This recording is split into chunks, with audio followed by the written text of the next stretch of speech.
Noodles. Welcome back to my channel. You know, it's been a little minute, about 2 months. So usually when I go on long breaks, I say, oh, well, you know, guys, I'm going to start making videos again. I'm going to start doing this. I'm start doing that. So to break the cycle of those videos that I do, let's just get into the video. So today's video is my top 10 wrestlers of all time. So this was a request by a subscriber, Ray. Ray, thank you so much. This video's for you. I've had this video done since, I want to say maybe like November, December, but I keep going back and forth with this list because I'm like, well, I definitely know who number one is, but I'm like, all right, well, I don't know how I'm gonna put this person and put that person because it's way harder than it looks. Like, I watch a lot of wrestling YouTubers like Cultaholic and Brian Zane and Wrestle Talk, and they make, well, not necessarily Wrestle Talk, but they make top 10 videos all the time, and they make it seem so easy. Like, oh yeah, this person's definitely number one, and this person's definitely number two, and this person can't be above number 8. Like, it's really hard. But those are some of my favorite channels, so I'm taking a page out of their books today and making a top 10 video. So just real quick, I'm on my phone because I have to see my list again. But here's some quick honorable mentions that aren't on the list, but still people don't talk about. Eddie Guerrero, I love Eddie Guerrero, Latino Heat, he's awesome. Rey Mysterio's also awesome. JBL, a lot of people don't like JBL, but I very much like his character.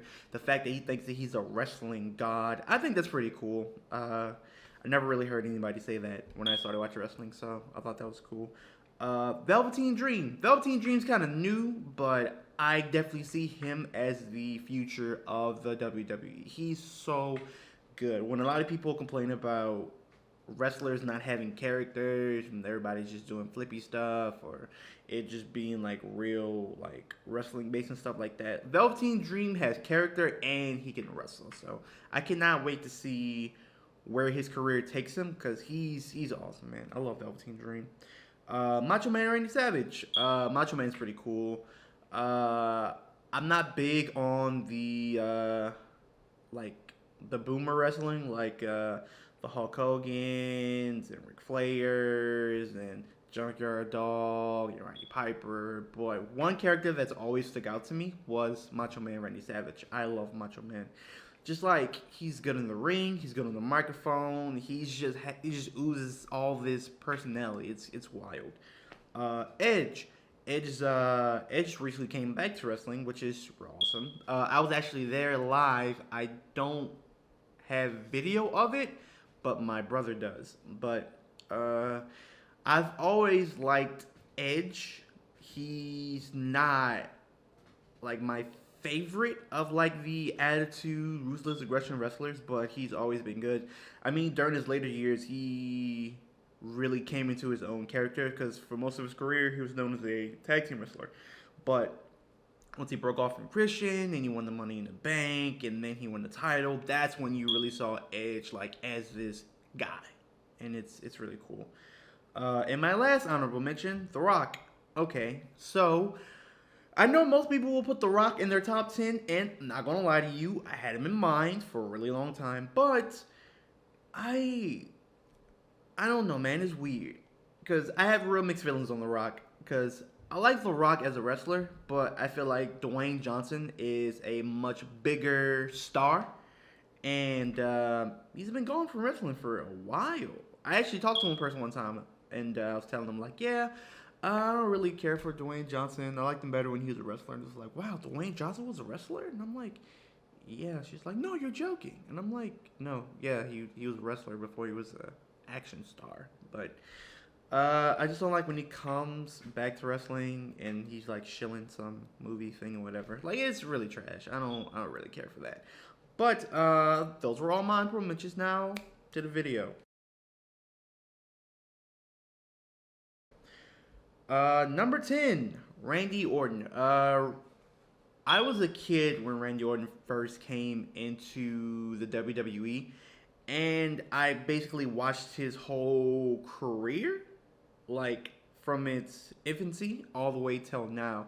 And it's so wild watching him come in as Randall Keith Orton and him doing the little pose thing that he does, and him joining Evolution, then him getting kicked out of Evolution, and then him trying to figure out his own thing, and then like mold it into what he is now, which is like this badass heel character, and it's just wild. Like I remember when Randy Orton used to do like moves off the top rope, and he used to do like wild spots and stuff like that. And now since he's older and like he's more respected, he's real like slow and methodical, and it's just awesome. Like I love Randy Orton. He's super cool, and he does like little stuff to like pick at fans. Like if he's a heel, he'll say like little slick shit, and like it's like I love it. It's really really good. Number 9, Kenny Omega. Kenny Omega. A lot of you might know if you're wrestling fans, but a lot of you might not know. Kenny Omega is a wrestler out of Canada. He was most known for wrestling for New Japan, and I love Kenny because he's a video game boss in wrestling form, and it's really wild because he loves video games, he loves anime. He's a really really cool guy, and he's a hell of a wrestler. He hits hard, he can fly, he can mad wrestle when he wants to. Like Kenny is the total package. You just need to see some of his stuff. Any of his matches with Okada, the match he had at All In with what's his name? It's coming to me. The guy who does the 3 say muero. Who is that? I don't know. It'll come to me, or I'll put it here.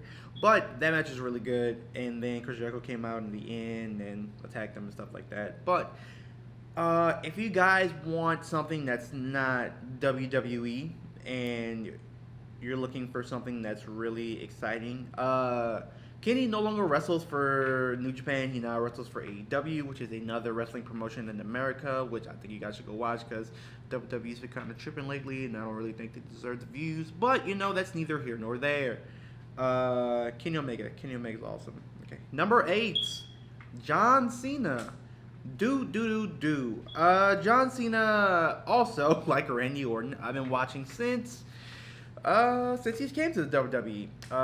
When he was in OVW, he was the prototype, and then when he came up to the main roster, he was also working the prototype gimmick. And I remember when he had the little shorts and his little haircut, and there was bright and stuff. It was weird, but I always knew that there was something there. There was always something there.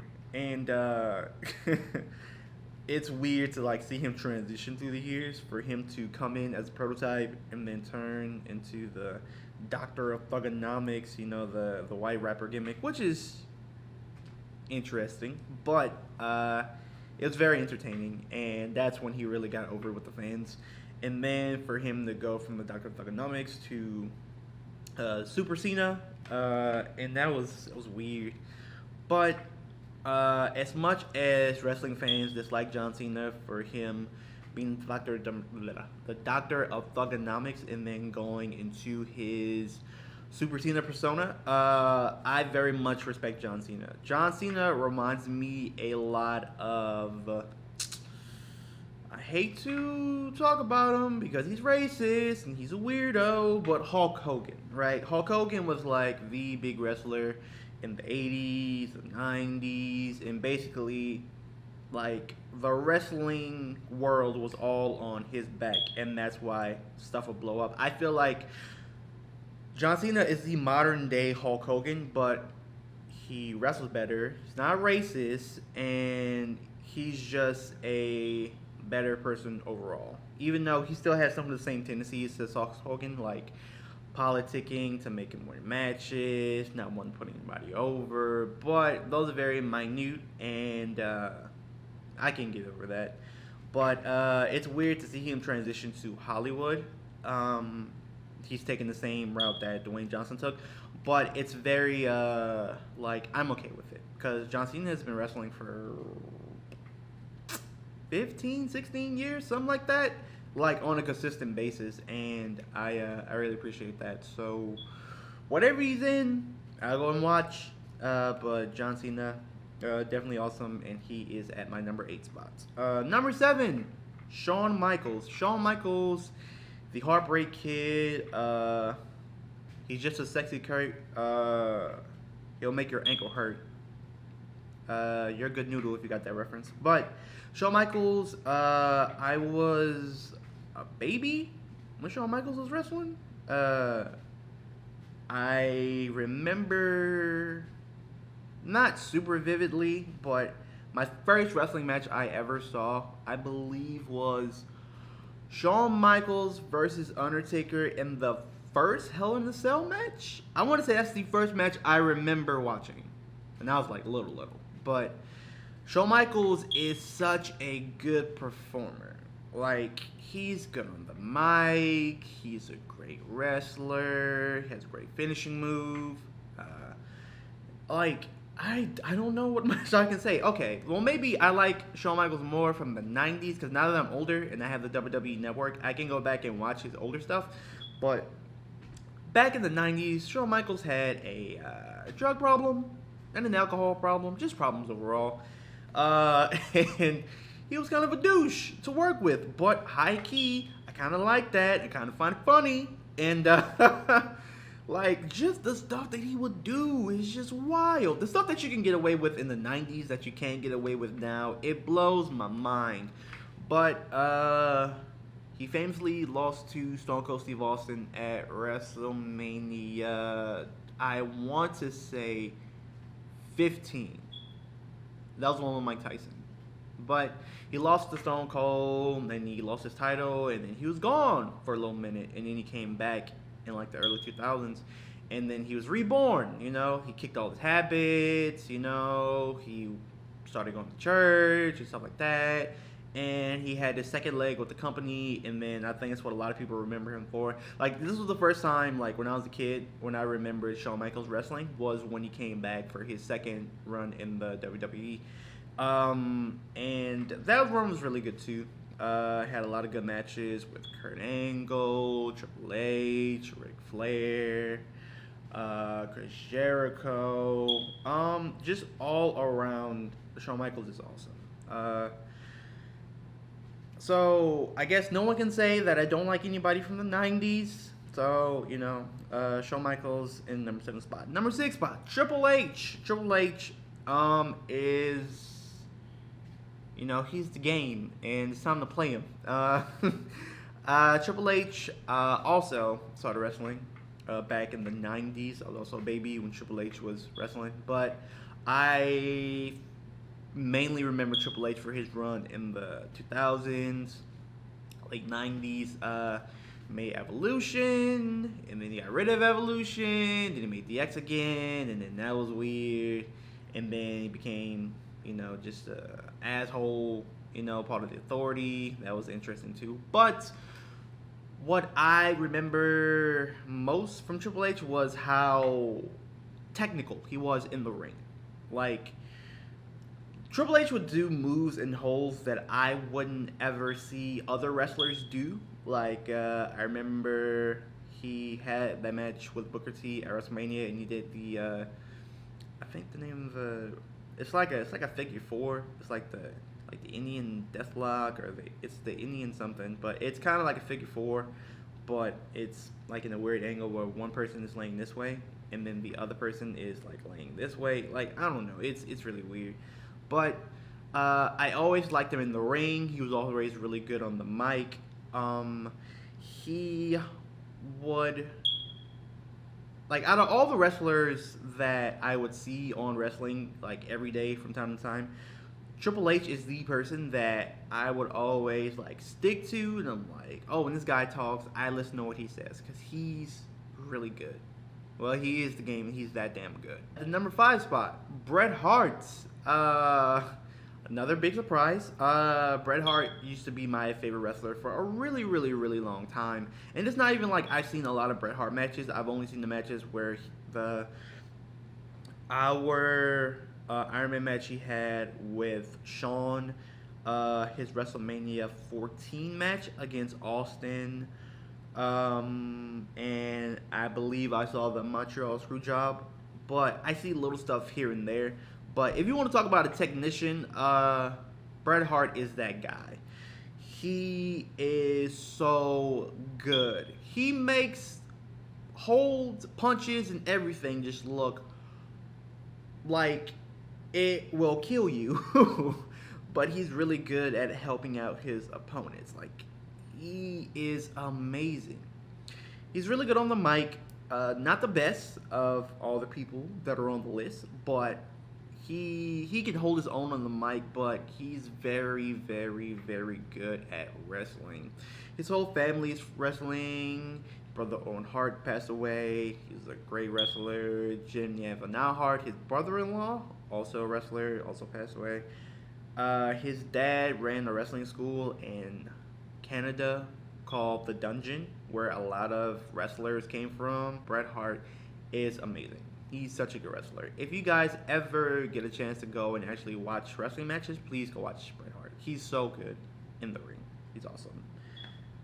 And now, top 4. Number 4, The Undertaker. Now, over the past couple years, The Undertaker, hasn't been putting on the best matches. He had that match in Saudi Arabia with Goldberg, where he almost killed Goldberg. Goldberg almost killed him. That was weird. The match he had against Roman Reigns, that match wasn't the best. It was weird. It was really, really weird. When he lost against Brock at WrestleMania 30 and he lost a streak, that was a shocker. But what I remember The Undertaker most for is late 90s, early mid 2000s. Like, my favorite iteration of The Undertaker is the Ministry of Darkness Undertaker. You want to talk about a man that is the embodiment of fear. That is who The Undertaker was in the late 90s, early 2000s. He, in the Ministry of Darkness, the corporate ministry, when he was an American Badass, when he came back as the Dead Man, when he was Big Evil. All these iterations of The Undertaker are all really, really good and amazing. Basically, he was good in the ring, he was good on the microphone. He had a lot of cool merch. I know I haven't talked about merch at all on this list, but I don't know. I like merch. I have a wrestling shirt on today. Look. Balor Club forever. But this is a really old shirt because he's no longer known for Balor Club. He's known for being the Prince with an X. So I'm kind of late to the party. I want that shirt too. But Undertaker is so good. He's been wrestling since the 80s. He's been wrestling for like 20 to 30 years, something like that. And it's just wild. If you're going to be a wrestler, you need to learn how to change with the times. And Undertaker is one of those wrestlers that I've known to always change with the times. Whether he was but he was like Mark Calloway, then became The Undertaker, then American Badass, and then Big Evil, and then back to The Undertaker. And now this like old man, strong man gimmick that he's working. I don't know. It's interesting. He buried AJ Styles, literally. But I'm curious to see where this goes. And Undertaker, he's one of the GOATs.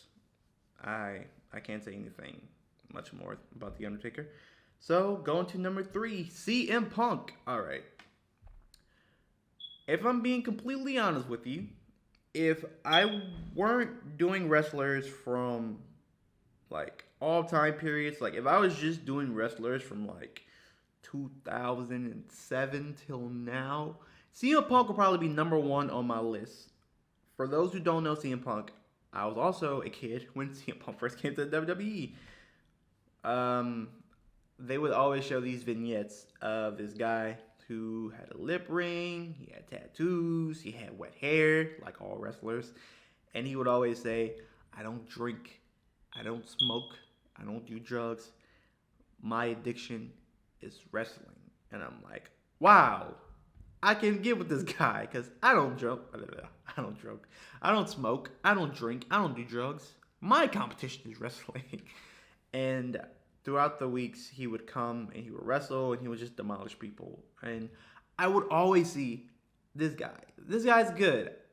This guy has something. Like, he is going to be huge. I feel like he's going to be huge. WWE needs to see this guy's going to be huge. But I'm like, I like this guy a lot. And throughout the years, he's had success.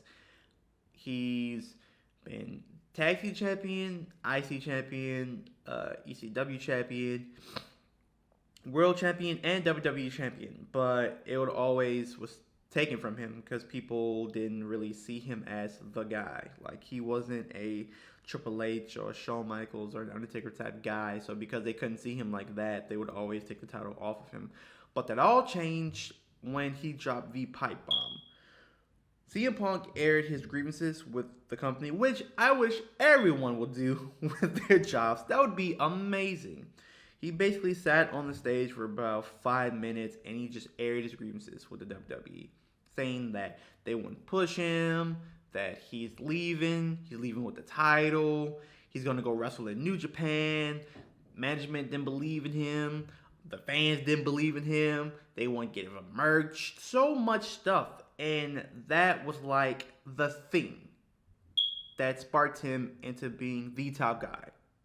And man, it's just good. He's so good. I know I say that about everybody on this list, but they all are. They're all really good. But he was more submission based, which the only other person that I know on this list that's very much more submission based is Bret Hart. That's because his finisher was the sharpshooter. For a long time, CM Punk's finisher was the any kind of vice, which was kind of like this triangle choke type move. And then he also had to go to sleep, but the go to sleep was basically his main finisher. But dude, he was so good. He just looked different. I love wrestlers that are really unique. And it's weird seeing all these big, jacked up, beefy guys, and then you come and you see this skinny kid with tattoos and lip piercings, and he's talking about not smoking and drinking and stuff like that. And I just gravitate to that person, and it's really cool. He's good on the mic. He's very quick on his feet. He's very, very, very quick on his feet, and I love that. I try to aim to be that way. His merch also really good. I don't know what else I can say about CM Punk. He's just awesome. He's so good. CM Punk left the WWE in 2013, and people still scream his name till this day. So what does that say about you as a wrestler? That you're good. Okay, so we're now in the top 2 of the list. So, number 2, Stone Cold Steve Austin. Now, please don't kill me or dislike this video. You know, don't go in the comments talking about how I'm a smart and I don't know anything and I'm a John Cena fan. You know, do. I don't care. You know, this is my list. I make my list, and if you don't like it, yeah, that okay. So Stone Cold's number 2. Stone Cold was my Uncle Wilbert's favorite wrestler of all time. Like, wrestling was so big in my dad's family. My grandma would have this entertainment center at her house. And, you know, like, entertainment centers are usually where people have, when people graduate from high school, people graduate from college, when babies are born, you know, just real significant times in people's lives. So at the bottom of the entertainment center in my grandma's house, it was like a picture of like my uncle or one of my cousins graduating from high school, Jesus, and then Stone Cold Steve Austin. Like, that's how big Stone Cold was in my family. Stone Cold is just so good. Not the cleanest wrestler. He's basically like a brawler, but he can like wrestle when you needed him to. Stone Cold Stunner, one of the best finishers of all time. Drop you on your neck, make you look up at the lights. Amazing. On the mic, untouched. Nobody can touch Stone Cold on the mic. He's so good. Stone Cold is the everyman of wrestling. Everybody can relate to Stone Cold in some way or another. Everybody has a friend that's like him in the sense of they hate their job, they hate their boss, they're trying to fight the system, loved by everyone, hated by management or authority. Uh, Women find him attractive because he's manly and he don't give no fucks. uh, he is like, I don't know, man. He's hard to put into words. He's just that good. Stone Cold is amazing. He has catchphrases. He has what? He has because Stone Cold said so. Austin 316. I just whipped your ass. Like, there aren't that many wrestlers I can think of that have so many catchphrases. And he also has the number one, or I don't know if he still has this, but he had the number one most sold t-shirt on WWE.com. I don't know if that's still the case, but I can look it up and I can tell you. But I'm not going to harp on Stone Cold too much because he's number 2 and there's still one more person above him. And I know you guys are probably already flagging my video and disliking it, but it's cool, you know. It is what it is. So let's get to number 1. And my number 1 wrestler of all time is Kurt Angle. Another shocker to some people. If you know me, not that much of a shocker. If you don't know me, big shocker. Kurt Angle is my favorite wrestler of all time. He was an Olympic wrestler, and then he transitioned into wrestling.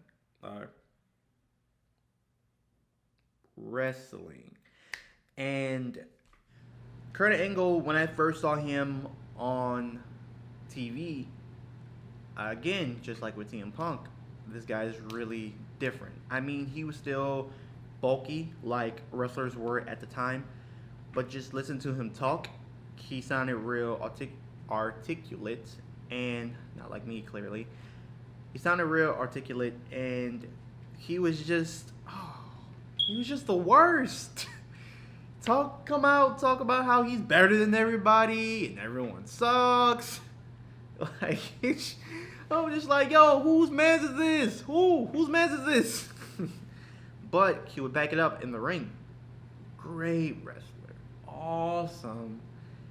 Mat wrestling, I would say, at its best. Like, you can't out wrestle a wrestler? Like, what's wrong with you? What are you, dumb? Are you stupid? He knew how to switch from, like, really serious and, like, beat someone's ass mode to comedian and really, really funny. I feel like Kurt Angle is the person that you love to hate, but you couldn't really hate because he's just so lovable. He's probably my favorite iteration of Kurt Angle was his time, short time in ECW when he was the wrestling machine. Kurt Angle would just come and beat the shit out of everyone, and I'm like, yo, what is wrong with this guy? Who hurt you? Yeah, that was my top 10 list, my favorite wrestlers of all time. What did you guys think? If you guys could leave your top 10 favorite wrestlers in the comment section down below, we can discuss. I can tell you how wrong you are. Just joking. And would you guys want to see another video like this? I know this one is kind of long, mainly because I love wrestling. So I was just kind of spewing everything out all at one time. But if you guys like to see another wrestling video, let me know. You guys want to hear me say my thoughts about, you know, this particular wrestler, this particular situation, or just anything. I appreciate you all watching my videos. You guys know you're my good noodles, and those who don't watch are bad noodles, and we don't talk to bad noodles. So all of my socials are going to be in the description down below. I appreciate you all for watching my video, and I'll see you in the next one.